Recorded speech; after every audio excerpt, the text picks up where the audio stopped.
निशा जल्दी जल्दी घर के कामों को निपटाने में लगी थी। आज उसकी किट्टी जो थी उसे वहां पहुंचना था। माँ जी, मैंने खाना बनाकर डाइनिंग टेबल पर लगा दिया है। आप और पापा जी खा लीजिएगा। मैं शाम की चाय से पहले आ जाऊंगी। निशा ने अपनी सास से कहा। ठीक है बहू, तुम निश्चिंत होकर जाओ।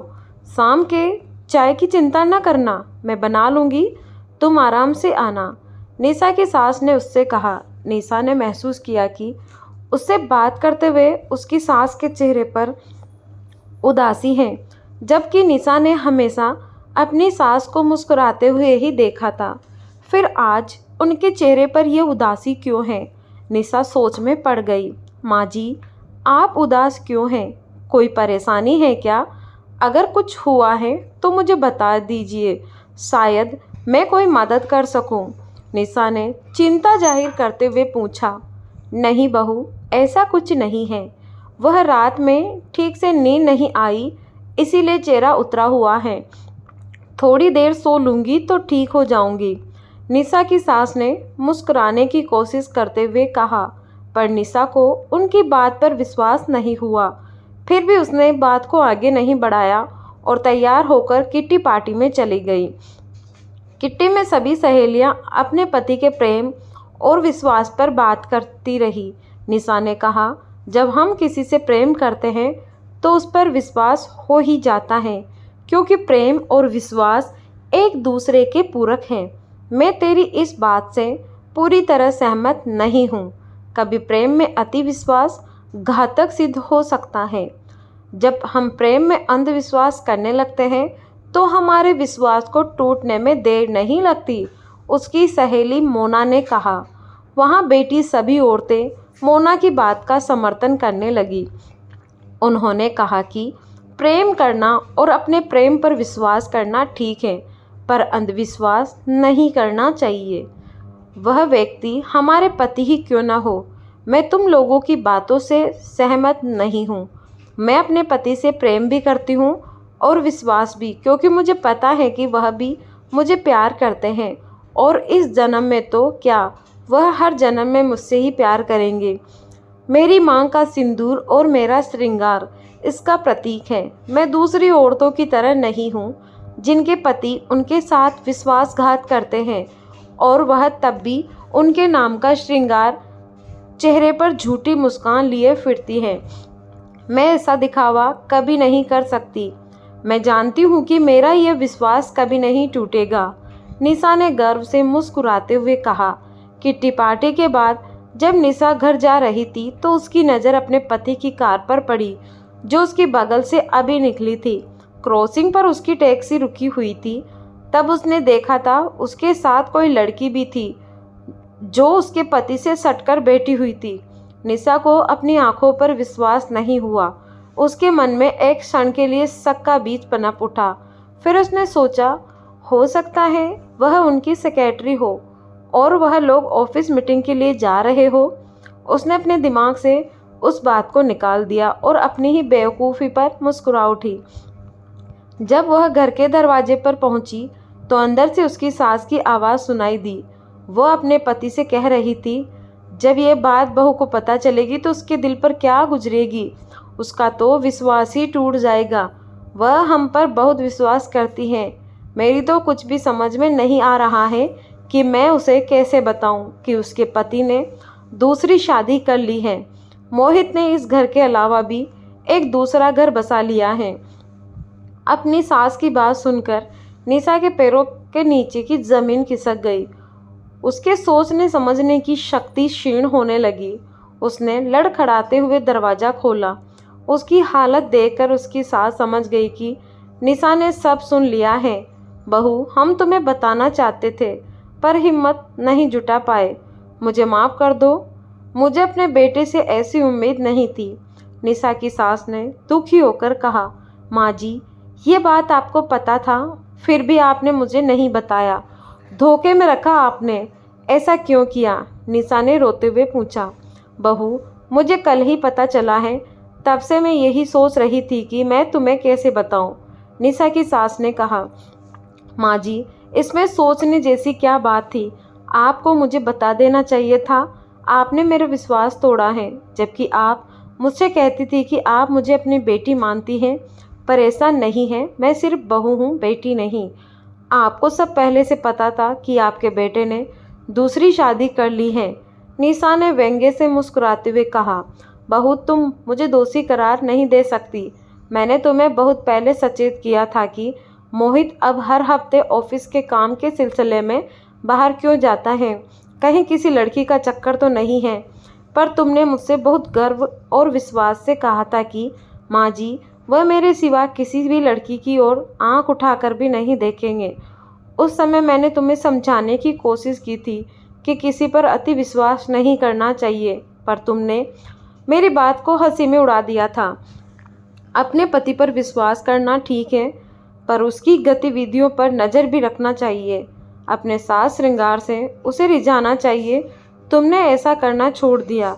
तुम यह समझती रही कि शादी के 15 साल बाद अब इसकी क्या ज़रूरत है, पर शायद तुम ये भूल गई कि अब पति को हमेशा खुश रखने के लिए समय समय पर अपने प्रेम को जताना पड़ता है, जबकि तुमने ऐसा नहीं किया। इसीलिए तुम्हारा पति किसी और के रूप पर मोहित हो गया।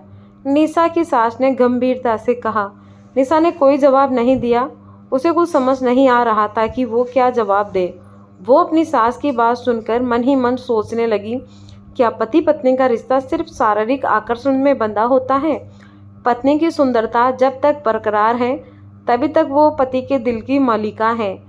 जहाँ उसका सौंदर्य ढलने लगा तो पति का प्यार भी खत्म हो गया।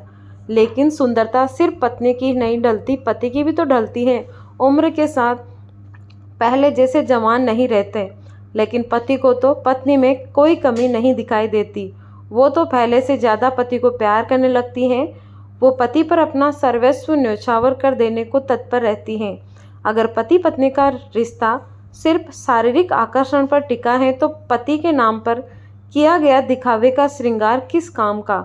जब पति ने उसके हिस्से का सिंदूर उसकी मांग से नोचकर किसी और की मांग में सजा दिया है, तो फिर उस अपमानित सिंदूर को मांग में सजाने का क्या मतलब है? ये तो एक पति की मर्यादा और उसके प्यार का अपमान है। जब पति ने पत्नी के स्वाभिमान और आत्मविश्वास को अपनी वासना की आग में जला डाला, तो फिर ऐसे झूठे रिश्ते में बंधे रहने का कोई मतलब नहीं है। निशा ये सोच ही रही थी कि उसका फ़ोन बज उठा। फ़ोन उसकी किट्टी की सहेली का था। निशा ने लंबी सांस लेकर फ़ोन ऑन किया। उधर से आवाज़ आई, निशा मुझे तुम्हें कुछ बताना है, लेकिन पहले तुम अपने दिल को मजबूत कर लो।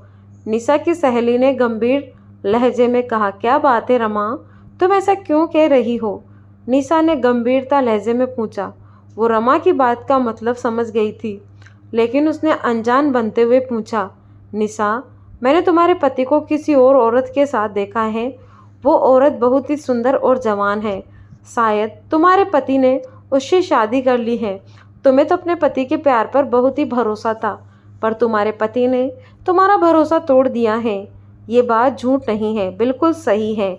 जिस लड़की से तुम्हारे पति ने शादी की है, वो मेरी दूर की रिश्तेदार है। उस लड़की के चंगुल से तुम्हारे पति का छूटना मुश्किल ही नहीं, नामुमकिन है, क्योंकि वो लड़की बहुत ही लालची और घमंडी है। उसने अपने रूप जाल में तुम्हारे पति को फंसा लिया है। अब तुम क्या करोगी? क्या अपने घर में अपनी सौतन को बर्दाश्त कर सकोगी, या अपने पति का घर छोड़कर चली जाओगी? ये तुम्हारे अंधविश्वास के कारण हुआ है। अगर तुमने अपने पति को अपने प्यार और आकर्षण में बांध रखा होता, तो तुम्हारा पति तुम्हें छोड़कर नहीं जाता। पर तुम अपने पति को आकर्षण में बांधती कैसे? तुम तो अपना आकर्षण बहुत पहले ही खो चुकी हो। तुम अपनी उम्र से 20 साल ज़्यादा लगती हो। मुझे देखो, मैंने कैसे अपने आप को इस उम्र में भी अपने को कितना सुंदर और फिट बनाकर रखा है। इसीलिए मेरे पति आज भी मेरे सौंदर्य में बंधे हुए हैं। फिर भी मैं अपने पति पर अंधविश्वास नहीं करती। उन पर नज़र रखती हूँ कि वो बाहर क्या कर रहे हैं। तुम्हें तो बहुत अहंकार था ना अपने पति के प्यार पर, फिर उन्होंने तुम्हें धोखा क्यों दिया? रमा ने निशा को अपमानित करने वाले लहजे में कहा। निशा ने कोई जवाब नहीं दिया। फ़ोन स्पीकर पर था। जो रमा की बातों का जवाब निशा की सास ने दिया। रमा बहू, तुम अपने आप को निशा की दोस्त कहती हो। अगर दोस्त तुम जैसे होते हैं तो निशा को दुश्मनों की क्या ज़रूरत है? तुम निशा की दोस्त नहीं उसकी दुश्मन हो, तभी उसके जख्मों पर नमक छिड़कने का काम कर रही हो। अगर सच में तुम उसकी हितैषी होती तो उसे सांत्वना देती, उसके दर्द को बढ़ाने की कोशिश न करती। वैसे भी ये तुम्हारे घर का मामला है, हम खुद ही सुलझा लेंगे, हमें तुम्हारी सलाह की ज़रूरत नहीं है। निशा की सास की बात सुनकर रमा ने जल्दी से फ़ोन काट दिया। वो समझ गई कि अब उसकी असलियत निशा के सामने आ गई है। दूसरी तरफ निशा चुपचाप अपनी सहेली और सास की बात सुन रही थी। फिर वहाँ से उठकर अपने कमरे में चली गई। थोड़ी देर बाद जब वह कमरे से बाहर आई तो उसका रूप बदला हुआ था। उसको देखकर उसकी सास चौंक गई, क्योंकि निशा ने अपनी मांग का सिंदूर, माथे की बिंदी और चूड़ियों को निकाल दिया था। उसे देखकर लग रहा था जैसे वह अभी अभी विधवा हुई है।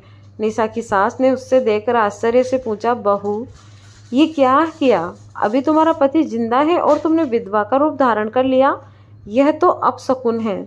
माँ जी, मेरे पति ने मेरे सिंदूर को अपमानित किया है। मैं अपमानित सिंदूर को अपनी मांग में नहीं सजा सकती। मेरे विश्वास, मेरा प्रेम से उठ गया। आज मेरा पति स्वाभिमान चूर चूर हो गया। मैं उन पत्नियों की तरह नहीं हूँ जो झूठ का मुखौटा लगाकर जीती है। जब मेरा पति मेरा नहीं रहा, उसने मेरे विश्वास को तोड़ दिया, तो मैंने भी इस झूठे श्रृंगार के बंधन को उतारकर आज फेंक दिया। अब इसी रूप में मैं रहूँगी। यदि आपको कोई ऐतराज़ है तो मैं इस घर को छोड़कर जा सकती हूँ। निशा ने दृढ़ता से जवाब दिया। तभी उसके ससुर ने कहा, निशा तुम आज से इसी घर हमारे साथ अपने घर में रहोगी। निशा ने आज पहली बार अपने ससुर के जुबान से अपना नाम सुना था। उसने चौंक कर उनकी तरफ देखा। वह निशा को सवालिया निगाहों में समझ गए। उन्होंने मुस्कुराते हुए कहा, आज से तुम हमारी बहू नहीं बेटी हो। बेटियों को तो उनके नाम से ही पुकारा जाता है। अपने पति की बात सुनकर निशा की सास के चेहरे पर भी समर्थन के भाव दिखाई दिए। पापा जी कहकर निशा अपने ससुर से लिपट गई। पापा जी नहीं, सिर्फ पापा कहो बेटी, निशा के ससुर ने मुस्कुराते हुए कहा। हाँ, और मुझे मम्मी कहो। आज से तुम हमारी बहू नहीं बेटी हो। निशा की सास भी मुस्कुरा उठी। ठीक है मम्मी पापा, जो आप लोगों की आज्ञा। निशा ने भी अदब से सिर झुकाकर गंभीर लहजे में कहा। निशा को ऐसा कंठते देख उसके सास ससुर ठहाका मारकर हंस पड़े। निशा ने भी उसका साथ दिया। तभी निशा की नज़र दरवाजे पर ठहर गई। अचानक उसकी हंसी पर ब्रेक लग गया। उसी समय निशा के ससुर ने भी दरवाजे की ओर देखा तो वहाँ उनका बेटा मोहित खड़ा हुआ था। अपने बेटे को देखकर निशा के ससुर का चेहरा कठोर हो गया। मोहित जैसे ही घर के अंदर दाखिल हुआ, उसके पापा ने कठोर शब्दों में कहा, मोहित वहीं रुक जाओ, अब तुम इस घर में नहीं रह सकते। ये आप क्या कर रहे हैं? ये मेरा घर भी है। मोहित ने अचंभित होकर कहा, ये तुम्हारा घर था, अब नहीं है। ये घर मेरा है और यहाँ तुम नहीं रह सकते। मोहित के पापा ने कठोर शब्दों में जवाब दिया। तुम्हारे पापा ठीक कह रहे हैं। तुमने हमारे संस्कारों को गाली दी है। एक पत्नी के रहते हुए तुमने दूसरी शादी कर ली। तुमने एक बार भी निशा के बारे में नहीं सोचा, उसका क्या होगा, उसके दिल पर क्या बीतेगी। तुमने हमारे बारे में नहीं सोचा तो हम तुम्हारे बारे में क्यों सोचें। अब इस घर के दरवाजे तुम्हारे लिए हमेशा हमेशा के लिए बंद हो गए। ये घर अब निशा का है और निशा जिसे चाहेगी वही यहाँ रह सकता है। और जहाँ तक मैं निशा को जानती हूँ, वो कभी नहीं चाहेगी कि वो व्यक्ति यहाँ रहे जिसने उसके प्यार और सिंदूर को अपमानित किया है। मोहित की मम्मी ने भी गंभीर लहजे में अपना फैसला सुना दिया। अपने मम्मी पापा की बात सुनकर मोहित ने एक नज़र निशा पर डाली। निशा की आंखों में अपने लिए नफरत देखकर मोहित समझ गया कि अब वो अपने परिवार को हमेशा के लिए खो चुका है। लेकिन फिर भी उसने बेशर्मी और निढाले से निशा से कहा, निशा तुमने मेरे मम्मी पापा का अपने वश में कर लिया, लेकिन वो ज़्यादा दिनों तक मुझसे दूर नहीं रह सकते। तुम देखना, बहुत जल्दी ये लोग मुझे और मेरी नई पत्नी को इस घर में बुलाएंगे। मैं इनको इकलौता बेटा हूँ। ये लोग मुझसे ज़्यादा दिनों तक दूर नहीं रह सकते। तुम देखना, मेरा बेटा भी तुम्हें छोड़कर मेरे पास आ जाएगा।